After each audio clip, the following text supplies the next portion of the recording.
हाँ जी, तो इसके अलावा ये जो चारों प्रोग्राम बचे हुए हैं ये आप मत करिएगा। जो बच्चे कर सकते हैं, जिनको पहले से प्रोग्रामिंग आती है, वो इन चारों को ट्राई कर सकते हैं और चारों को कर सकते हैं, पर मेन इम्पॉर्टेंट तो यही दो है। सबसे पहले ये वाले दो करिएगा, उसके बाद इन चारों को ट्राई करिएगा, ठीक है।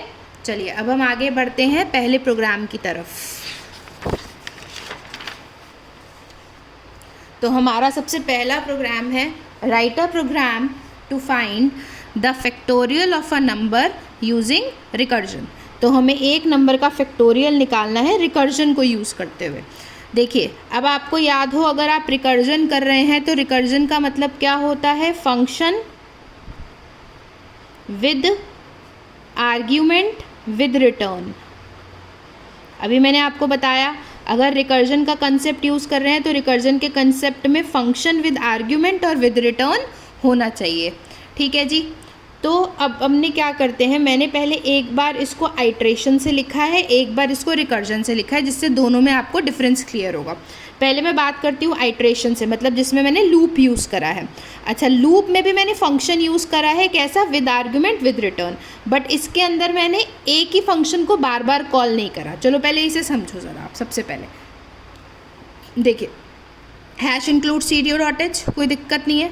मैंने एक फैक्ट नाम का फंक्शन बनाया विद रिटर्न विद आर्ग्यूमेंट, मतलब इनपुट भी मेन में और आउटपुट भी मेन में। विद का मतलब मेन और आर्ग्यूमेंट मतलब इनपुट, विद का मतलब मेन, रिटर्न मतलब आउटपुट। तो इनपुट भी मेन में, आउटपुट भी मेन में, एक ही इनपुट होगा, एक ही आउटपुट होगा, ठीक है। तो मैंने एक इनपुट के लिए एक बार इंटीजर लिया, मतलब इस नंबर का फैक्टोरियल फाइंड आउट होगा और आउटपुट भी इंटीजर आएगा, ठीक है। तो विद रिटर्न विद मेन, मतलब इनपुट भी मेन में होगा और आउटपुट भी मेन में आएगा। तो मैंने यूज़र से एक नंबर एंटर कराया n, और इसके बाद क्या करा? फंक्शन को कॉल किया। फंक्शन को कॉल करते वक्त ब्रैकेट में लिखा वेरिएबल का नाम।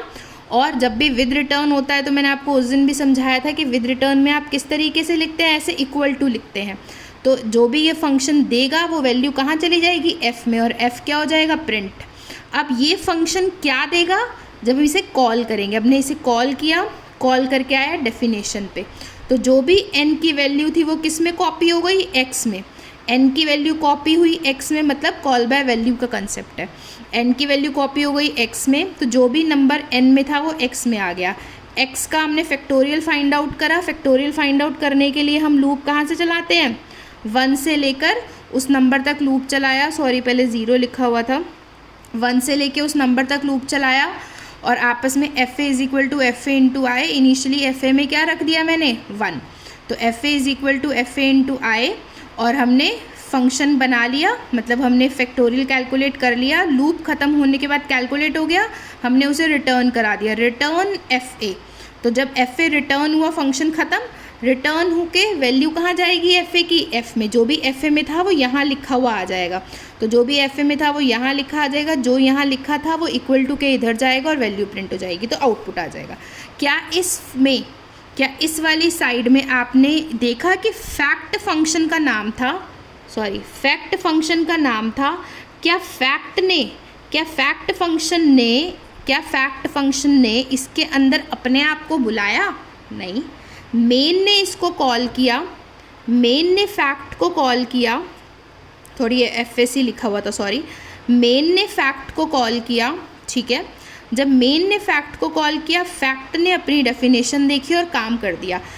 मेन के अंदर कौन कॉल हो रहा है? फैक्ट। तो ये तो रिकर्जन नहीं है। अगर फैक्ट के अंदर फैक्ट कॉल होता तब ये रिकर्जन होता। तो ये तो था विदाउट रिकर्जन। अब हम देखते हैं विद रिकर्जन का प्रोग्राम। अब हम आए विद रिकर्जन पे। अब आप ये देखेंगे, दिख रहा है अभी, तो देखिए, hash include stdio.h, same statement. Function की डिक्लेरेशन भी सेम, क्योंकि हमें इसके अंदर रिकर्जन के अंदर भी कैसा बनाना होता है? With argument with return. तो with argument with return, main लिखा, विद आर्ग्यूमेंट विद रिटर्न है, इसका मतलब इनपुट भी मेन में, आउटपुट भी मेन में। तो इनपुट लिया, कॉल किया, आउटपुट आया, आउटपुट प्रिंट कर दिया। अब जब आपने इसको कॉल किया, तो कॉल करते वक्त इसकी डेफिनेशन कुछ और होगी। इसकी डेफिनेशन में लूप यूज़ हुआ था, पर यहाँ पे लूप यूज़ नहीं होगा। यहाँ पर क्या हो रहा है देखिए ध्यान से, क्योंकि रिकर्जन में लूप यूज़ नहीं होता। जब जो भी नंबर था वो नंबर कहाँ गया? x में। यहाँ पे भी यही हुआ था, जो भी नंबर था वो कहाँ गया था, x में, पर यहाँ पे x के लिए एक लूप लगाया गया था, पर यहाँ पर x के लिए एक लूप नहीं लगाया गया। यहाँ पर x के लिए क्या करा गया है, देखिए, अगर x में 0 है या 1, मतलब अगर नंबर